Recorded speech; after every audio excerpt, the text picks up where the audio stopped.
हमनी के संस्कृति, हमनी के संस्कार सदा रहे हमनी के साथ। भारत के महान ग्रंथ और काव्य सब के संपूर्ण संकलन सब्सक्राइब करें। तिलक। प्रद्युम्न तो एगो लइका ह, वो महाराज शंबरासुर के काल कैसे बन सकेला? और फिर महाराज शंबरासुर एह के स्वयं अभयदान दिहले हवन। शंबरासुर तो अपन शक्ति के घमंड में ई समझ के कि एगो लइका ओकर कुछ ना बिगाड़ सकेला, ऊ ऐसन कैलस। हम तो असमंजस में हई कि इतना छोट लइका महाराज शंबरासुर के वध कैसे कर सकेला। आप ऐसन ऐसे समझत हई कि आप आपन एक जन्म में भुला गईल हई कि आपके मायावी और रसायन विद्या के ज्ञान भी बा। हम मायावी विद्या और रसायन विद्या जानत हई। बड़ा अचरज के बात बा देवी रति। हाँ भानुमति, हाँ। अब आपके यही विद्या के प्रयोग द्वारा राजगुरु के प्रकोप से प्रद्युम्न के बचावे के बा। हमरा तो ई कुछ समझ में नहीं खे आवत। आप दोनों जन ई का कहत हई? अपना आपके पहचाना भानुमति। भानुमति, हम आपके आपकर पिछला जन्म के याद दियावे ही आइल हई। अब आपके पिछला जन्म के स्मरण होई।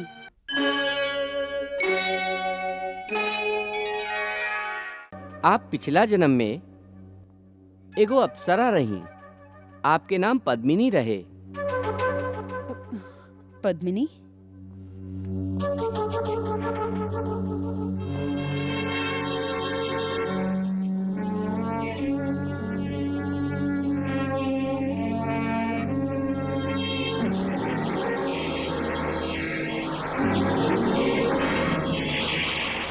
भानुमति के याद आ जाला कि वो अप्सरा पद्मिनी रही।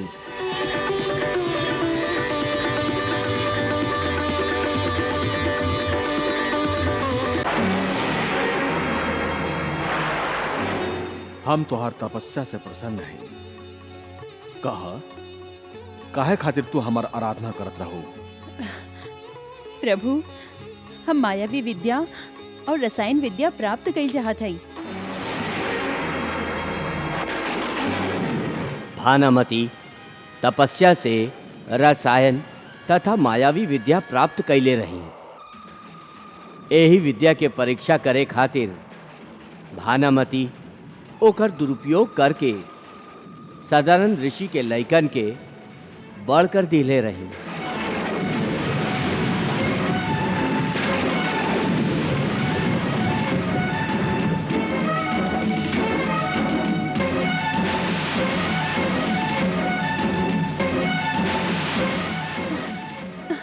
हमके रसायन विद्या भी आ गईल।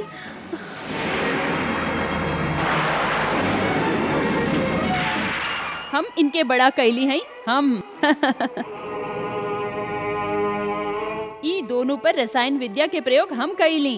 अब हम समझ गईल हैं कि हम रसायन विद्या जानत हई। हम रसायन विद्या जानत हई। हमके एकर प्रमाण मिल गईल बा। मूर्ख! कितना घोर अपराध कैलू तू, ई तू नहीं खुजानत। तू हमारा आश्रम के रसायन विद्या के अनुचित प्रयोग से दूषित कर दिलू। ओकर दंड तो के अवश्य मिली। हे अप्सरा, हम सदानंद ऋषि तो के श्राप देत हई कि तू देवलोक से भ्रष्ट होके असुरन के कुल में जन्म लेबू। जौन मायावी और रसायन विद्या पर तो के गर्व बा, ऊ तू भुला जाइबू। ना ना, ऐसन मत करी। तू जे पाप कैलू ओकर दंड में तोहरा खातिर इहे श्राप उचित बा कि तू मृत्यु लोक में बांझ बन के जन्म ला।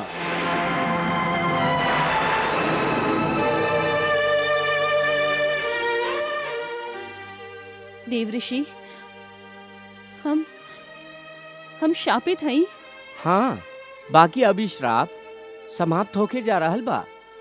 आपके उद्धार के समय आ गईल बा भानुमति। नारायण नारायण। भानुमति, आपके श्राप समाप्ति के घड़ी समीप आ रहल बा। अब आपके मायावी और रसायन विद्या भी याद आ चुकल बा। अब आपके जल्दी ये रसायन विद्या से प्रद्युम्न के जवान करे के पड़ी और ओकर गुरु बन के ओकरा के मायावी विद्या के दीक्षा और शिक्षा देवे के हुई। बाकी देवी रति, आप ई तो बताई कि हम एह शराब से मुक्त कैसे हो सकेले। जब आप अपन मायावी और रसायन विद्या के प्रयोग से प्रद्युम्न के बालक से युवक बना दे और युवक बन के प्रद्युम्न दैत्यराज शम्रासुर के वध करी। ए दानव के नाश ही धर्म बा और ए धर्म के आप निभाई, ई हमके विश्वास बा। नारायण नारायण।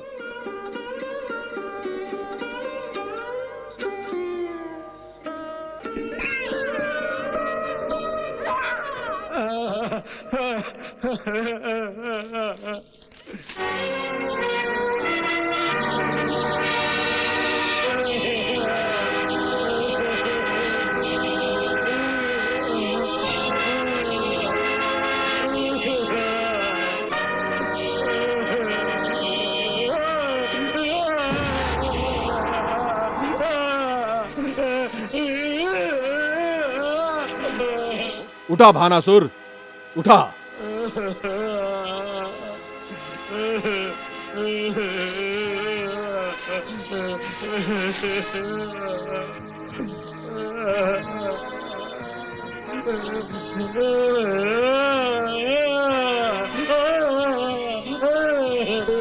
हम सब जान चुकल हैं, सब जानत हैं।